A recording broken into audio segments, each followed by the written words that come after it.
Hello, I'm back again with the second instalment of the pizza making process.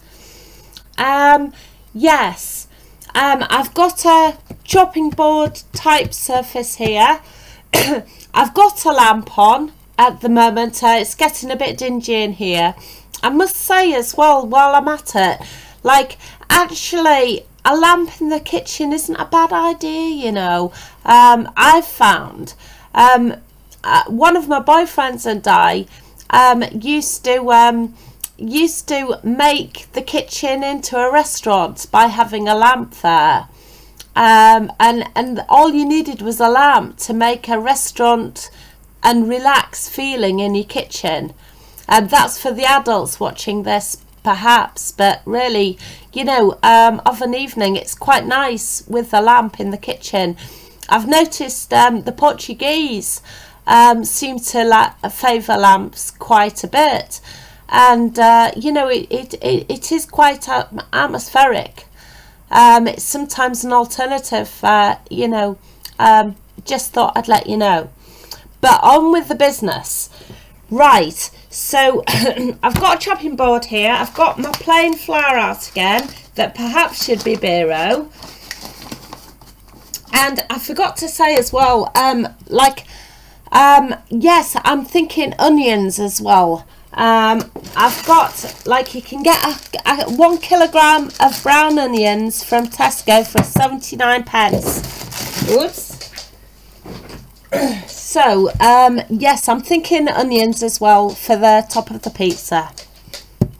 Right, so I've left, actually, I must admit, like, when you, even if you're leaving it to rise for 10 minutes, like the quick version of the pizza, you're meant to put it in a bowl and put and sort of rise it blind in the dark and kind of keep it a bit warmer. You just put a tea towel on top of the bowl, and I forgot to do that until a bit later, so I don't know what it'll come out like, but we'll see.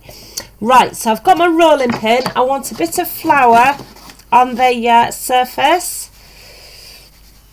Right, and let's get my... Oh yes, I forgot to tell you, it says on the instructions, it actually says tablespoons on the instructions, but it says, well, it says, no, it doesn't. It says so many ounces of water, and then it says 2 tablespoons of olive oil on this packet.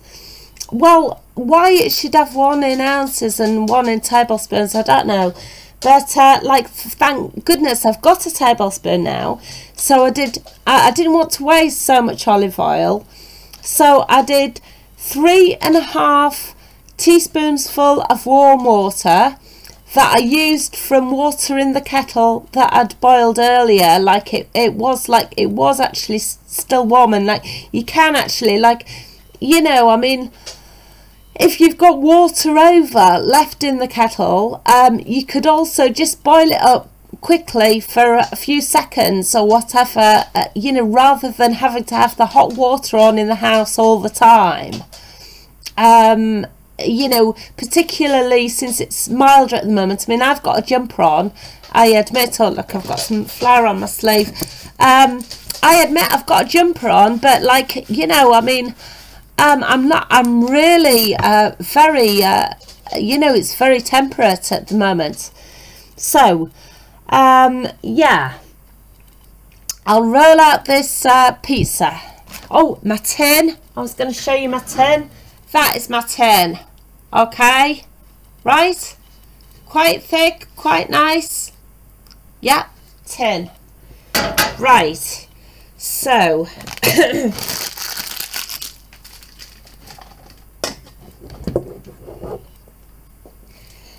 right, now I don't need to preheat my cooker probably, because I've got a gas one. You may need to preheat yours. I think that, right, if gas mark 5 or 6, well, if gas mark 5 is 190, then I would say it would be 220, 230, 240 maybe electric. I haven't checked that. I'll put it with the note to this video. Right, so that's Lucy again playing with a toy. Right, so I'll I don't know whether you can, maybe if I do it a bit further this way, I mean it's just simple anyway. It's you know, a bit like what you did probably with Play-Doh or whatever. You know, it's great, it's really good fun. So you roll this out. I mean, we wanted to make it squarish, aren't we, oblongish actually, so I hadn't thought about that too much. Like maybe the shape I started out with wasn't so good for that. So I'm trying to roll this out. I've got to try and, it's a challenge this, to try and roll it out now so that it's about the right shape to go in the tin. I maybe don't want it so that it's right to the edges of the tin. I don't know. You know, I could see how I go with rolling it. No, I'm not going to be able to roll easily now an oblong pizza, but you can try. You know, it's certainly a challenge, but not a bad challenge. It's actually quite good. It's quite nice to see if you could get one so that it fitted the tin exactly. So I'll just do it a little bit. You know, I'll see how I go with that. I'm not far off actually. Right, let's have a look at that. See how we go with that one. Right, tin. Right, with the tin, on this clover that I showed you, it's got a little thing on it here, a little papery thing, grease-proof papery thing, and you can use that to grease your tin without getting margarine. I mean, you will get a bit of margarine on your fingers, but it's nothing to worry about. Just do that and just sort of leave it, you know, leave it so it's handy somewhere. Right, okay, and then we put the pizza. Actually, you know, I really haven't done bad, have I? Look at that, it's not far off, is it? So now, can opener. Yes, I've tried numerous different can openers in the past, and like unfortunately I've had a lot that don't work recently, or don't work very well, or don't last very well. So I must admit I have got an electric can opener. You may not find that necessary yourself. You'll have to sort of see whether you can get a good one that's not faulty, but like I have. Like, I even had this magic can opener that like everybody recommended to me, and it didn't last very long actually. So I have got an electric one now. It's this one here, right? And you plug it in, and you make sure you don't leave it plugged in all the time, because I've found with plugs as well, I don't know whether you know this, but there's a charge comes through. Even like, I mean, I know like in other countries they just have sometimes two prods, and like there is a danger, just, you know, without a switch, that you can get an electric shock. But I have noticed in this country as well actually, there is sometimes a slight charge comes through even when the switch is off. So like if you really want to be a bit fussy with yourself about saving electricity, then the plug comes out as well actually nowadays. So I just wanted to let you know that. But yes, so you do kind of unplug it when you're not using it. But anyway, I'm going to plug mine on now, and I'm going to just try and, that's it. Oh, I don't want to. Right, that's the chopped tomatoes. Right, so with the chopped tomatoes, yes, I will just get my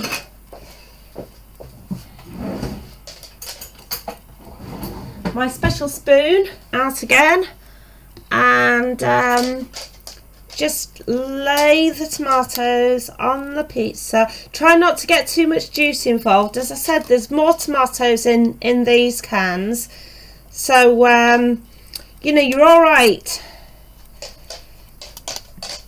You can maybe, like, if there's any juice left over, you could even try drinking the tomato juice, actually. Like, that is it's quite a nice drink, you know. You could, like, I'm going to show you on another day how to use one of these blenders. Not a blender, it's just like a thing, a blender stick that I use in soups and stuff. So, you know, this is possible. You could have, you could blend it a bit more so that it's completely smooth, because I'm not going to use quite all of it on my pizza. Okay.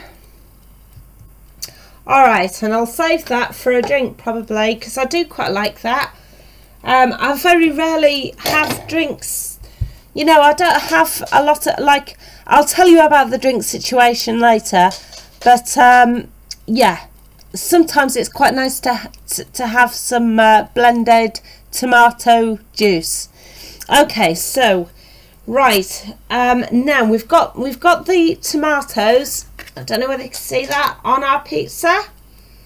Right, now I'm going to put some of the spinach on. Oh, actually, shall I put the chickpeas on first? The chickpeas might be nice browned a bit, actually, so I'm going to put the spinach on. I'm just going to sort of spread this on. Really enjoy, like, breaking it apart. Go quite slowly. There's no need to chuck it all on. Can just kind of, oh well, actually we have got quite a lot, like I said, but I'm gonna maybe show you what I make with the rest of the spinach, because we can have that in a soup or something, or a curry even, you know. Actually, yes, I could make a curry with that, couldn't I? So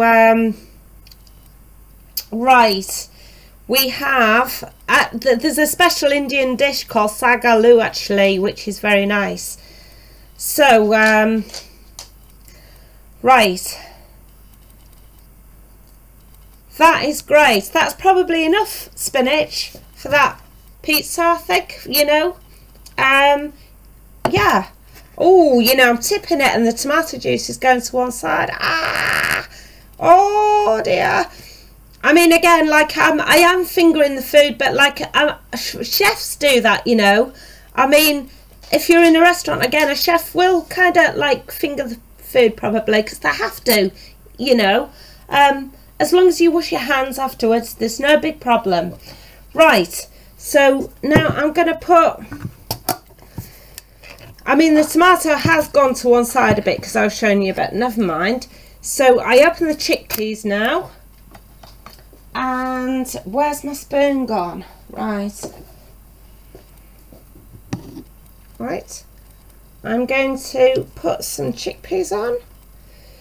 Just sprinkle a few on, well, quite a few.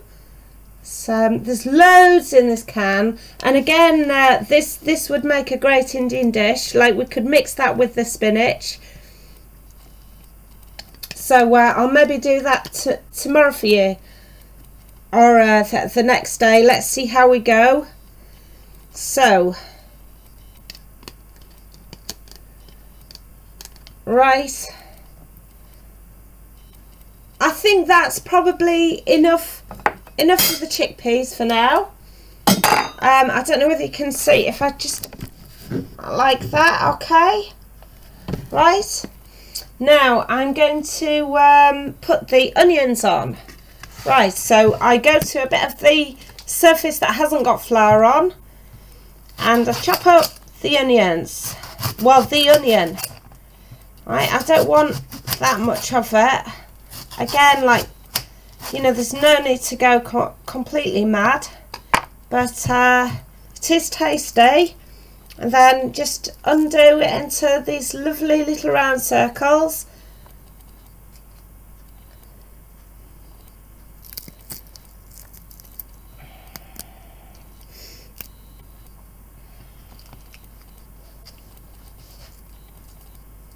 I even like a bit of onion roast sometimes, you know, I do. It's quite tangy, but, you know, I do like it.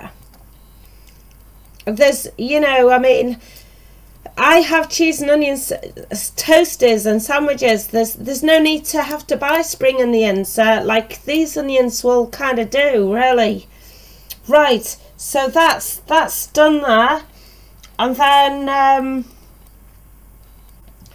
right, so I don't know, let me show you how that's looking. Okay, and then oops, right, I need the cheese. Now I've cut two big, quite big slices. I've maybe gone over the top there, but 2 slices of cheese there. It's better to cut it before you start grating it, because if you grate it before you cut it, then you can go over the top with the grated. So it's nice to know how much you're gonna sort of aiming to use anyway. And then I'll get my grater, and then let's see how we go. Right.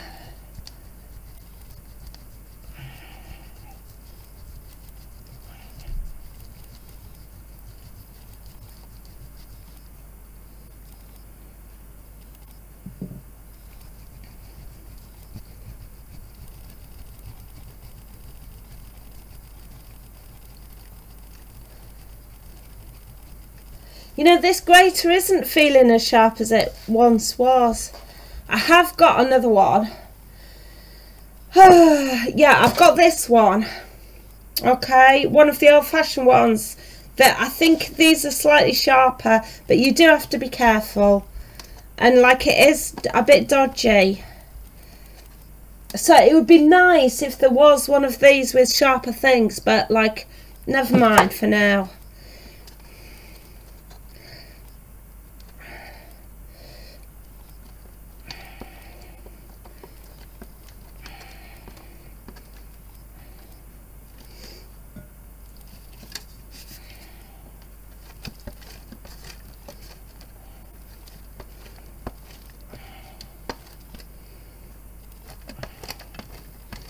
Right, there's looking quite a bit of cheese on there. Right. Okay. That's great. And now for the Wensleydale. Oh, it's quite crumbly. It might be best to crumble it on, actually. Just crumble it. Ooh. Yeah, it's quite crumbly, so I'm gonna crumble it on with half of a knife, probably. Just make sure you don't cut your fingers, you know. But it's not the end. Hopefully you manage without cutting your fingers. It's not the biggest risk that you can take. Like some risks we're taking with food and stuff seem actually a lot bigger than sort of daring to go on your bike or worrying about cutting your fingers. Right, so I'll show you that. Okay, right, that's the end of this second video then, and I'll put it in the oven now for I'll put it in the oven for about 15 minutes on gas mark 7, and then see how it goes from there, and then I'll tell you what it tastes like later. Okay then, bye for now. Bye.